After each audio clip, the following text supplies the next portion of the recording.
I'd say first of all, it's just an honor to have worked on this project. I don't know, you kind of think of the great artist that we had, you know, of all time, and like if Beethoven would ask you to compose a symphony with him, you wouldn't say no to that. The first time that I thought that I might be a part of this film, Josh came to me one day after school and he asked me, what are you doing today? And so I said, oh, pretty much nothing. And he's like, well, you wanna come over to my house? And I was like, sure. So I go to his house and gives me this idea of maybe me being in the junior senior video. And to be honest with you, I was kind of shocked, but you know, he talked through with it and ideas about it, and the ideas he had were genius, and I loved them. Hello, I'm Scott Collier, and I just love this movie. This movie was great. Of course, you had the minivan, which we're in now. Without that, you know, it probably wouldn't have been as good, but it was still really good. The guys put a lot of effort into it. You got a bunch of great actors in that class, and I hope the seniors enjoyed it. You guys are a great class. Yeah. I got pulled into this filmmaking project by Josh Williams. He's a busy guy. When I first showed up on the scene, he had to pull people out of different situations to try and get them to come to some person's house, Wallace's house, I believe it was, over in Jefferson Avenue. And so, you know, I just kind of marveling at how he's trying to pull this all together and get it done. So the idea I thought was brilliant.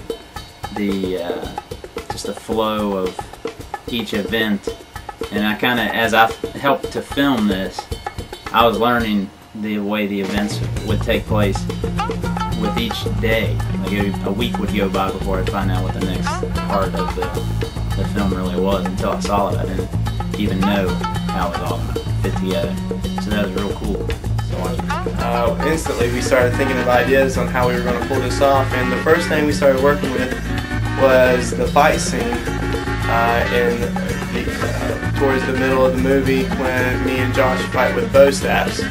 And we were wondering how we were going to pull all these moves off and get it down perfect to where it looks real.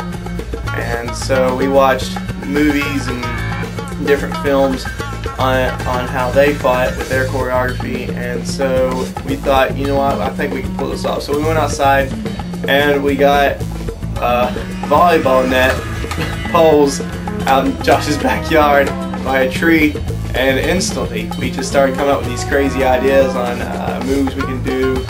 And so that took a long time. About every other Wednesday, Josh would ask me, what are you doing after school? And I'd tell him, you know, pretty much nothing, and I knew that he needed my help, so I was glad I got to be a part of that. And it was exciting and funny at the same time. It was very creative, and the idea basically came from what we were filming. We had a few ideas and different things that we wanted to put in to this film, but every day as we filmed one scene to the next, we'd stop and look at it and we'd think, you know, hey, what if we did this? What if we changed the story, you know, in a certain way to where the audience would be surprised by it? And, you know, we just came up with all these great ideas, and that's one thing that I think made it so good, was the fact that we never really had a script, and we were just we were free to do pretty much whatever we want with the story and with the storyline, and to change it how we saw fit.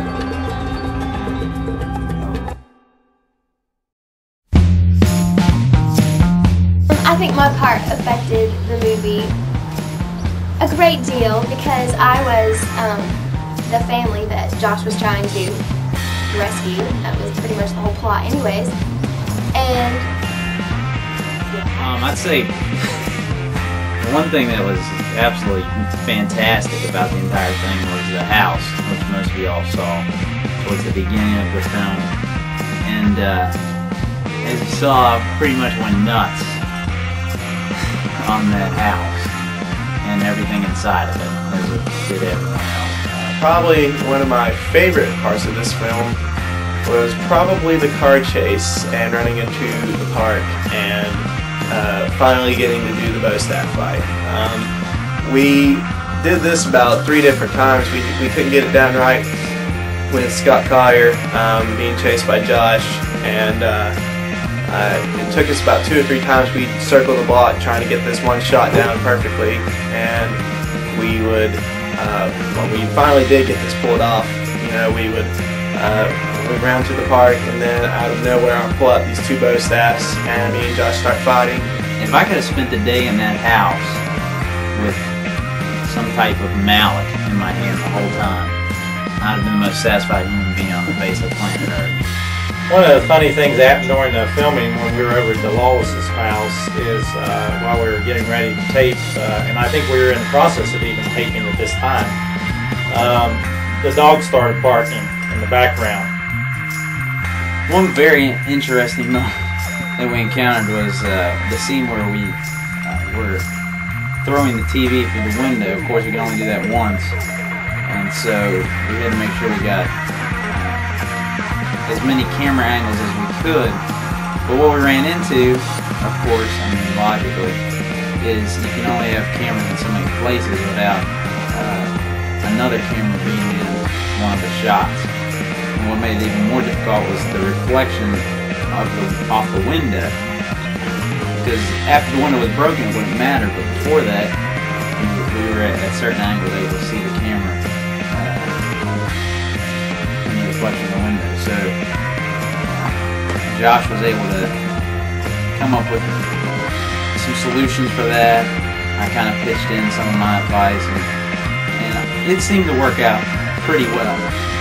Another problem that we kind of had to overcome was, although Kristen Lawless is a very wonderful actor and just beautiful at what she does, we found out pretty quickly that she wasn't very good at throwing things.